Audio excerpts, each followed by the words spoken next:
શ્રદ્ધા તથા નિશ્ચયપૂર્વક યોગાભ્યાસમાં નિમગ્ન થઈ જવું જોઈએ અને પથભ્રષ્ટ થવું જોઈએ નહીં. તેણે મનના અનુમાનોથી ઉત્પન્ન થયેલી સર્વ દુન્યવી ઈચ્છાઓનો સર્વથા ત્યાગ કરવો જોઈએ અને એ રીતે મન દ્વારા ઇન્દ્રિયોને બધી બાજુથી સંયમિત કરવી જોઈએ.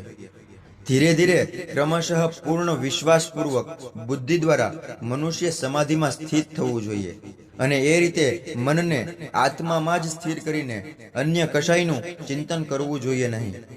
મન પોતાની ચંચળ તથા અસ્થિર વૃત્તિને કારણે જ્યાં જ્યાં ભટકતું હોય ત્યાંથી મનુષ્યએ તેને સર્વથા પાછું વાળી લેવું જોઈએ અને પોતાના નિયંત્રણ હેઠળ લાવવું જોઈએ. જે યોગીનું મન મારામાં સ્થિર રહે છે તે નિશ્ચિતપણે દિવ્ય સુખની સર્વોચ્ચ સિદ્ધિને પ્રાપ્ત કરે છે.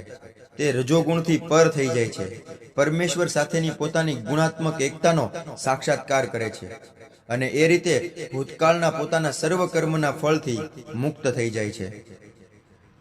આ પ્રમાણે યોગાભ્યાસમાં હંમેશા પરોવાયેલા રહીને આત્મસંયમી યોગી સર્વ ભૌતિક મલિનતાઓથી રહિત થઈ જાય છે અને ભગવાનની દિવ્ય પ્રેમભરી સેવામાં પરમ સુખની સર્વોચ્ચ અવસ્થાને પામે છે. સાચો યોગી સમગ્ર જીવોમાં મને તથા મારામાં સર્વ જીવોને જુએ છે. ખરેખર આત્મ સાક્ષાત્કારી મનુષ્ય મને પરમેશ્વરને સર્વત્ર જુએ છે. જે મનુષ્ય મને સર્વત્ર જુએ છે અને બધું જ મારામાં જુએ છે તેને માટે હું કદાપી દૂર થતો નથી અને તે પણ મારે માટે કદી દૂર થતો નથી. જે યોગી મને તથા સર્વ જીવોમાં રહેલા પરમાત્માને અભિન્ન જાણીને પરમાત્માની ભક્તિ ભાવે સેવા કરે છે તે સર્વ સંજોગોમાં મારી ભાવનામાં રહે છે. હે અર્જુન, જે યોગી પોતાની તુલનામાં સર્વ પ્રાણીઓને અને તેમના સુખોમાં તથા દુઃખોમાં પણ સમાનપણે દર્શન કરે છે તે પૂર્ણ યોગી છે. અર્જુને કહ્યું કે હે મધુસૂદન, આપે જે યોગ પદ્ધતિ સંક્ષિપ્તમાં વર્ણવી છે તે મને અવ્યવહારુ તથા નભાવી ન શકાય એવી લાગે છે, કારણ કે મન ચંચળ તથા અસ્થિર હોય છે. હે કૃષ્ણ, મન ચંચળ, ઉછંખલ, દુરાગ્રહી તથા અત્યંત બળવાન છે અને તેથી તેને વશમાં રાખવું એ મને વાયુને વશમાં રાખવાથી પણ વધારે અઘરું લાગે છે. ભગવાન શ્રી કૃષ્ણે કહ્યું કે હે મહાબાહુ કુંતી પુત્ર, નિસંદેહ ચંચળ મનને વશમાં કરવું એ અત્યંત અઘરું છે, પરંતુ યથાયોગ્ય અભ્યાસ તથા વૈરાગ્ય દ્વારા તેને વશ કરવું શક્ય છે. જે મનુષ્યનું મન અસંયમિત છે તેને આત્મ સાક્ષાત્કાર દુર્લભ હોય છે, પરંતુ જેનું મન સંયમિત છે તથા જે યોગ્ય ઉપાય દ્વારા પ્રયત્ન કરે છે તેને નિશ્ચિતપણે સફળતા પ્રાપ્ત થાય છે. એ મારો અભિપ્રાય છે.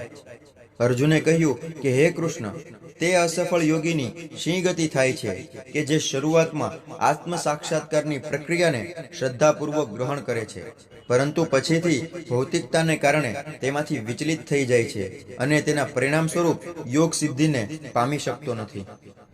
હે મહાબાહુ કૃષ્ણ, શું અધ્યાત્મ પ્રાપ્તિના માર્ગથી ભ્રષ્ટ થયેલો એવો મનુષ્ય આધ્યાત્મિક તથા ભૌતિક બંને સફળતાઓમાંથી પતન પામતો નથી અને છિન્ન ભિન્ન થયેલા વાદળની જેમ નષ્ટ થતો નથી, જેના પરિણામે તેને માટે કોઈ લોકમાં કોઈ સ્થાન નથી રહેતું? હે કૃષ્ણ, મારો આ સંદેહ છે તેને સંપૂર્ણપણે દૂર કરવા હું આપને વિનંતી કરું છું. આપના સિવાય અન્ય કોઈ એવો નથી કે જે આ સંશયને નષ્ટ કરી શકે. પૂર્ણ પુરુષોત્તમ પરમેશ્વર બોલ્યા, હે પૃથાપુત્ર અર્જુન, કલ્યાણકારી કાર્યોમાં પરોવાયેલા અધ્યાત્મવાદીનો આ લોકમાં કે પરલોકમાં વિનાશ થતો નથી. હે મિત્ર, ભલું કરવાવાળાની કદાપી અધોગતિ થતી નથી. અસફળ યોગી પુણ્યાત્મા લોકોના લોકમાં અનેક વર્ષો સુધી સુખ ભોગવ્યા પછી સદાચારી લોકોના અથવા તો ગર્ભ શ્રીમત લોકોના કુળમાં જન્મ પ્રાપ્ત કરે છે, અથવા જો દીર્ઘ યોગાભ્યાસ પછી અસફળ રહે તો તે એવા આધ્યાત્મવાદીના કુળમાં જન્મ પામે છે કે જેઓ અતિશય જ્ઞાનવાન હોય છે. ખરેખર આ જગતમાં આવો જન્મ પામવો એ અત્યંત દુર્લભ છે. હે કુરુનંદન, આવો જન્મ પામીને તે પોતાના પૂર્વ દેહની દૈવી ચેતના પુનઃ પ્રાપ્ત કરે છે અને પૂર્ણ સફળતા પ્રાપ્ત કરવાના ઉદ્દેશથી તે વધારે ઉન્નતિ પામવાનો પ્રયાસ કરે છે. પૂર્વ જન્મની દેવી ચેતનાથી તે અનાયાસે આપોઆપ યોગના નિયમો પ્રત્યે આકર્ષિત થાય છે. આવો જિજ્ઞાસુ યોગી શાસ્ત્રોના કર્મકાંડના સિદ્ધાંતોથી પર હોય છે. વળી જ્યારે યોગી સર્વ સંસર્ગ દોષથી શુદ્ધ થઈને વધુ પ્રગતિ કરવાનો નિષ્ઠાપૂર્વક પ્રયાસ કરે છે, ત્યારે અંતે અનેકાનેક જન્મોની સાધના પછી સિદ્ધિ પામીને તે પરમગતિ પ્રાપ્ત કરે છે. યોગી પુરુષ તપસ્વી, જ્ઞાની તથા કર્મી કરતા શ્રેષ્ઠ હોય છે. માટે હે અર્જુન, સર્વ પરિસ્થિતિમાં તું યોગી થા.